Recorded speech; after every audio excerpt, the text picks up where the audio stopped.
E kanë komentuar shumë pamjen e jashtme të këtij. Mjafton të shikojmë një video të Top Channelit që kanë nxjerrë atë ditë, që është për ta kuptuar shumë mirë filozofinë dhe gjendjen psiqike dhe emocionale të tij, që ishte perfekte. Monika Kryemadhi ka folur hapur për jetën personale, politikën dhe marrëdhënien me Ilir Vetën, gjatë një interviste në emisionin Shqipëria Live.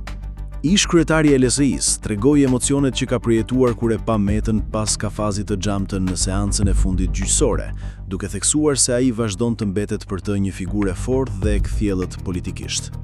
Kryemadhi u shpreh se megjithse nuk kanë komunikim mes tyre, ajo ruan në respekt maksimal për ish bashkëshortin, duke e cilësuar si një nga strategët më të rëndësishëm të diplomacisë shqiptare. Ajo tha se marrëdhënia mes tyre ka kaluar momente të vështira dhe pranoi se ndoshta dashuria mes tyre ka marrë fund.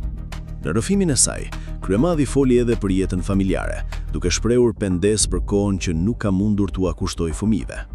Ajo pranoi se një nga gabimet më të mëdha ka qenë fakti që nuk ka qenë pranë Ilir Metës, në momentet kur ai kishte më shumë nevojë për mbështetje.